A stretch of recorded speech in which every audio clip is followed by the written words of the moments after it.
Part 4, renal trauma, polycystic kidney disease, diabetic nephropathy. Causes of trauma to the kidney, ureters, and bladder include motor vehicle accidents, sports injuries, falls, and gunshot and stab wounds.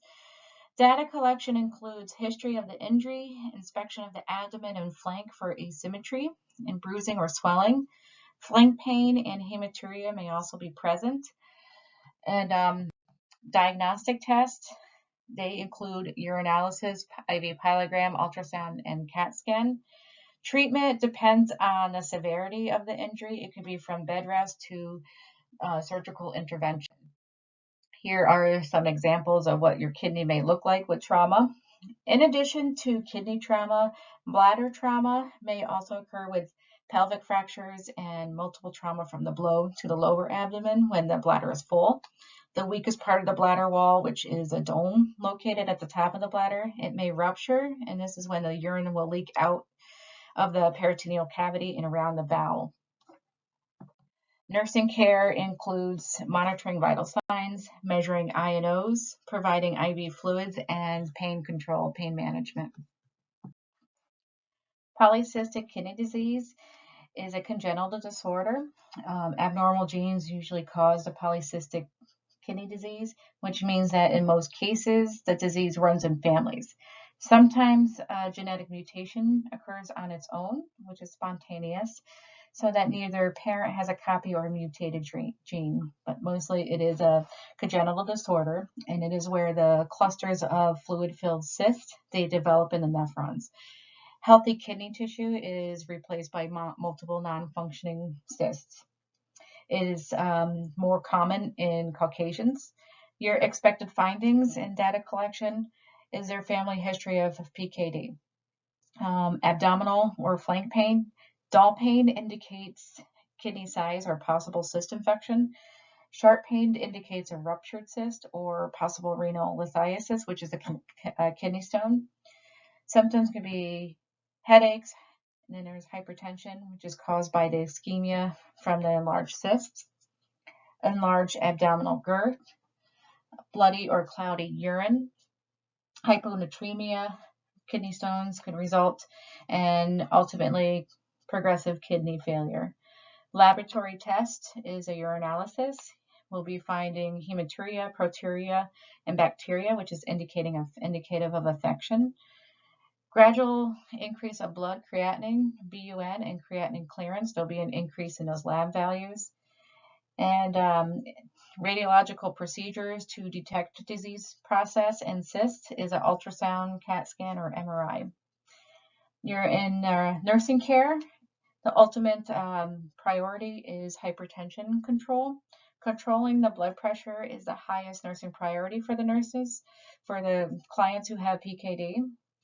Managing hypertension and prescribed medication, and also you want to reinforce teaching to the client and the family how to measure and record blood pressures, and also daily weights. Diabetic nephropathy results when diabetes damages blood vessels and other cells in your kidneys. So how the kidneys work: your kidneys contain millions of tiny blood vessel clusters called the glomeruli, and that filters waste from your blood. Severe damage to these blood vessels can lead to diabetic nephropathy, decreased kidney function, and kidney failure.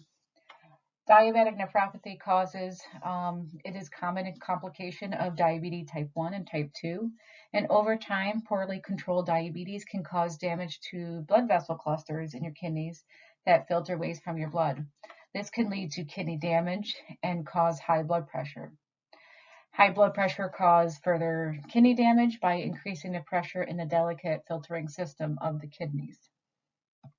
So factors that increase risk of diabetic nephropathy include uncontrolled blood sugar, high blood sugar, hyperglycemia, uncontrolled high blood pressure, hypertension, being a smoker, high blood cholesterol, obesity, and a family history of diabetes and kidney disease. Complications of diabetic nephropathy may develop gradually over months or years, but they may include fluid retention, which can lead to swelling in your arms and legs, high blood pressure or fluid in your lungs, pulmonary edema, a rise in the potassium levels in your blood, hyperkalemia, Heart and blood vessel disease, cardiovascular disease, which can lead to a stroke, damage to blood vessels of the light sensitive tissue at the back of the eye, which is diabetic retinopathy, reduced number of red blood cells to transport oxygen, anemia, foot sores, erectile dysfunction, diarrhea, and other problems related to damaged nerves and blood vessels. Bone and mineral disorders due to inability of the kidneys to maintain the right balance of calcium and phosphorus in the blood.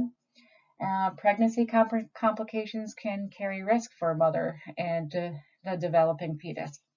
And irreversible damage to your kidneys, which is end stage kidney disease, eventually needing either dialysis or a kidney transplant for survival. In early stages of diabetic nephropathy, strict control of blood glucose levels and pressure can help slow the progress of the disease and reduce symptoms. So it is important to educate your patient the importance of follow-up care with the provider, so they can manage the symptoms and they can manage their lab work, the kidney functions, and manage their blood pressures as well. A close follow-up is recommended for patients with this diagnosis. Angiotensin converting enzyme, which are ACE inhibitors, or angiotensin 2 receptor blockers, which are ARBs, may be given to slow the decline of the GFR and microalbuminuria. As the disease progresses, the patient may need dialysis, kidney or kidney pancreas transplant when available. It is the treatment of choice for the patient with diabetic nephropathy. Also, a healthy lifestyle should be encouraged to manage this disease. Smoking should be avoided, and regular physical activity to maintain a normal weight, and an individualized dietary planning, are helpful.